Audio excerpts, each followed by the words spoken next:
Vincent, Raphaël, on va parler de cette une de Paris Match avec Emmanuel Macron. En jet ski qui se la joue sportif, ça se passe à Brégançon. Une qui fait pas mal grincer de dents, qui fait jaser. Une question simple, Vincent, Raphaël, est-ce que ça vous interpelle ou comme a pu le dire le président par le passé, ça vous en touche une sans faire bouger l'autre? Vincent. Ah, c'était pas le même président. Ah si. Non, mais l'expression Oui, était mais c'était lui qui l'avait dit, il l'a redit aussi. de Jacques Chirac. Oui, mais il l'a redit aussi. D'accord. Oui, donc il a réutilisé une expression qui n'était pas la sienne. Non, écoutez, il y a quand même une constante dans le double quinquennat d'Emmanuel Macron. Laquelle? Ça commence avec l'affaire Benalla. Ça se poursuit avec les rapports extrêmement ambigus entre le couple Macron et Mimi Marchand. Ça se poursuit avec un Yacine Bellatar, qui est le monsieur banlieue d'Emmanuel Macron, qui l'emmène au Maroc, qui l'emmène partout, qui le conseille, qui lui dit n'allez pas à la marche sur l'antisémitisme. Ça se poursuit avec les photos d'Emmanuel Macron en boxeur ou je ne sais trop quoi. On continue avec Emmanuel Macron et le blouson aviateur dans le nord de la France, dans la propriété de sa femme, les lunettes, et voici maintenant qu'on l'a en jet ski totalement déconnecté. Il n'y a pas que le jet ski, on le voit également en train de piloter un bateau et sur une planche, en volant sur l'eau, etc. Si j'avais à écrire, il y a un continuum pour moi dans les deux quinquennats. Si j'avais à écrire un essai sur le double quinquennat, je l'intitulerais « Traité de vulgarité ». Raphaël Steinville, il le dit, Vincent, déconnecté à l'heure de l'été, justement. C'est plus de la déconnexion. Où nombreux Français partent de moins en moins en vacances. Est-ce que c'est ostentatoire, voire indécent, d'afficher, alors qu'il a le droit aussi de faire du jet ski, il y en a qui font du jet ski, mais de s'afficher comme ça pleinement en pleine page, est-ce que c'est ostentatoire et indécent? Oui, moi j'y vois une forme d'indécence. Je pense que le chef de l'État, mais c'est pas Emmanuel Macron en particulier, les chefs d'État, dans leurs fonctions, ont une sorte de devoir de discrétion lorsqu'ils prennent des vacances. Vous avez rappelé que pour nombre de Français, c'est de plus en plus difficile de partir en vacances. Le prix de l'essence, du diesel a explosé. Certains ont été obligés de limiter leurs vacances. Il y a aussi en arrière-plan la situation en France avec ces incendies qui voient des pompiers engagés jour après jour dans un combat absolument intense pour essayer de limiter les dégâts. Et nous avons un président qui finalement, ivre de lui-même, expose son corps et ses joies Et son gros biceps aussi. et ses biceps de pouvoir faire du jet ski ou du foil. Il y a quelque chose, oui, d'indécent, de profondément indécent, et qui ne manquera pas, je pense, d'agacer les Français au moment, encore une fois, où, pour nombre d'entre eux, la situation, les vacances sont difficiles. Vincent Roy. Oui, il y a quelque chose qui est très spécifique pour moi, il y a quelque chose qui est très spécifique à la France et qui a été la grande affaire française pendant toute une époque, c'est le goût. Le goût. Tout court. Ça occupe toute la correspondance entre Voltaire et Vauvenargues. Enfin, je pourrais vous citer 1000 exemples. Le goût. Là, on est tombé dans un mauvais goût. Et quand je vous disais tout à l'heure que j'écrirais sur ce double quinquennat un traité de vulgarité, je veux dire que la vulgarité de ce quinquennat se double pour Emmanuel Macron, d'un contentement de soi qui est absolument... C'est-à-dire que on utilise des mots, mais qui correspondent à la situation. Le mot l'ubris, c'est vraiment... il est heureux d'être qui il est. Ça se voit, je trouve ça très vulgaire, et je crois qu'il devrait, en tant que président de la République, porter cette grande affaire française qui s'appelle le goût. Et là, manifestement, on est loin du compte. En tout cas, un qui n'a pas apprécié non plus cette image d'Emmanuel Macron en une de Paris Match à faire du jet ski, c'est Pierre Ouzoulias, sénateur communiste des Hauts-de-Seine, au micro d'Europe 1.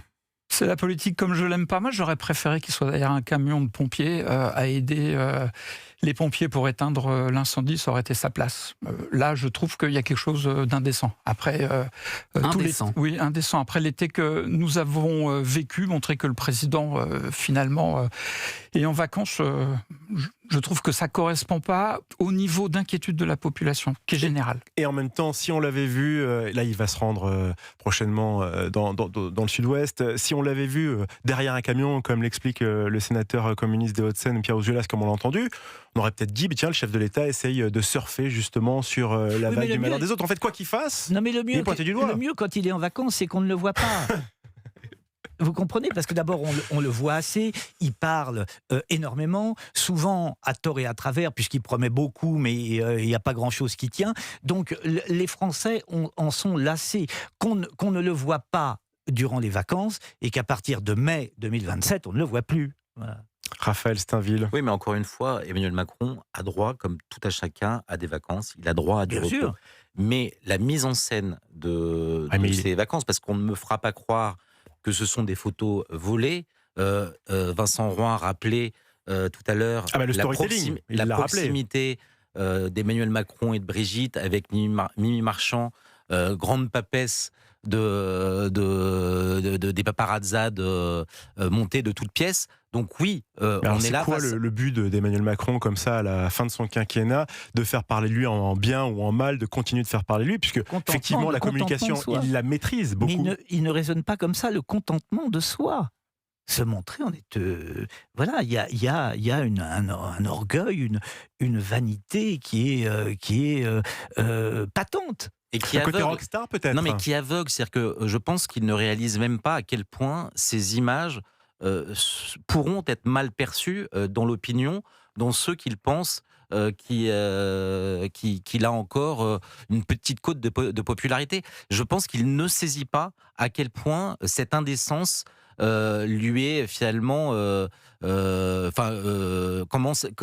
quel point ces images, ces photos, cette une de Paris Match est vécue douloureusement par nombre de Français. Mais est-ce qu'il ne préparait pas justement l'après, puisqu'il ne va pas pouvoir revenir tout de suite dans la partie politique et de s'acheter peut-être une notoriété, de continuer à pouvoir avoir une résonance, peut-être parce que ces photos, elles vont faire forcément le tour des réseaux, le tour de la France et même plus le tour de l'Europe et plus, et donc de s'acheter encore plus une dimension internationale. Vous l'avez dit tout à l'heure, avec les lunettes notamment, For Sure, les choses comme ça.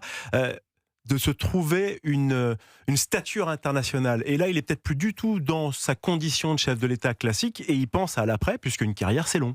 Il vaut mieux qu'il se trouve une stature internationale, parce que du point de vue de la stature nationale, c'est pas une réussite totale. Non, mais je sais pas ce qu'il veut faire ensuite. Enfin, je pense qu'il veut revenir peut-être à un moment ou à un autre, ou alors prendre la tête de l'Europe, ou que sais-je. Je ne sais pas ce qu'il a en tête, mais enfin, franchement, les images que je vois, pour moi, de mon point de vue, encore une fois, ça n'engage que moi, mais c'est pitoyable. Raphaël Steinville, Emmanuel Macron qui va donc venir lundi avec les maires et les pompiers du département du Var. Il va aller les voir, puisque là il est au fort de Brégançon. Le Var qui a été éprouvé par le feu du Gros Bessillon. Est-ce qu'il va être audible, ou au contraire on aura encore cette image de lui faire du jet ski? Non, mais je pense de manière... Ce qui va être pris au sérieux. Non, mais de manière très sérieuse, je pense que les pompiers, si le président les rencontre, auront des choses à lui dire. Parce que le président s'est engagé très fortement à renouveler la flotte, notamment des Canadair, sans qu'aucun d'entre eux n'ait été livré. On les a entendus il y a quelques jours, place Beauvau, exprimer leur mécontentement face au manque de moyens dont ils souffrent aujourd'hui pour justement lutter contre ces feux. Donc je pense que ce face-à-face entre Emmanuel Macron et les pompiers méritera d'être observé attentivement, parce que, encore une fois, les critiques qu'ils ont à faire valoir au président sont nombreuses. Vincent Roy, vous J'espère pensez qu'il ne va pas nous faire ce qu'il adore faire d'ailleurs, c'est discourir, utiliser, il est souvent très bon là, pour vous endormir, utiliser tout un discours, hein, ce que moi je prends la plupart du temps pour du bavardage. On l'a vu, je pense, j'ai des images en tête, hein, on l'a vu au Salon de l'Agriculture avec les agriculteurs, il peut refaire la même chose avec les pompiers. J'ai peur qu'au bout d'un moment ça marche quand même de moins en moins. Est-ce que c'est pas ça aussi quand les caisses de l'État sont vides, d'arriver à continuer de créer, de garder l'espoir, c'est ce que disait François Hollande, gardons l'espoir, pour justement tenir, parce que si on se rend compte de la réalité, tout le monde réclame. C'est pour ça qu'il y a il est très habile dans la narration, il raconte des histoires. Le problème c'est que les histoires c'est simplement fait pour endormir les enfants. En tout cas, pour ce qui est des incendies, Emmanuel Macron explique parce que comme il y a eu un bilan nul de morts et de blessés civils, j'entends, hein, pas au niveau des pompiers, pour lui, ça suffit à affirmer que face à l'urgence, la réponse de l'État a été à la hauteur. Ah oui, comme le Beauvau de la sécurité civile. Les pompiers vous en parlent savamment. Encore un machin qui n'a rien donné. Il est champion, Emmanuel Macron, pour les Beauvaux de je ne sais trop quoi, les Grenelles de je ne sais trop quoi. Ça, c'est les cahiers de doléances, souvenez-vous. Mais quelle mascarade! Non mais sérieusement, comment peut-il s'enorgueillir de son bilan face au feu? Certes, il n'y a pas de mort, mais c'est des dizaines et dizaines de milliers d'hectares qui ont été brûlés. C'est pas fini encore, l'été n'est pas fini. Qui auraient pu, pour certains, ne pas brûler si la suradministration, si l'écologisme n'avait pas empêché de prendre un certain nombre de gestes, notamment visant à créer des pare-feux, à débroussailler, sans être empêché par une administration tatillonne. Oui, c'est aussi ça le bilan, malheureusement, d'Emmanuel Macron et de son administration. En tout cas, certainement que les pompiers vont pouvoir lui redire tout ce qu'ils n'ont pas réussi à dire à Laurent Nunez, puisqu'ils n'ont pas été entendus. C'est reporté à début septembre. Ils ont été écoutés. Là encore, on achète du temps. Ils ont été écoutés. Le problème, mais entendu, c'est une autre difficulté. Le rendez-vous est pris le 29 septembre. Pour une grande manifestation de pompiers. Exactement, et ils sont tous unis pour dénoncer ce manque de moyens, puisque justement, ils ont été écoutés, mais pas forcément entendus. Vincent Roy, journaliste et essayiste, merci beaucoup.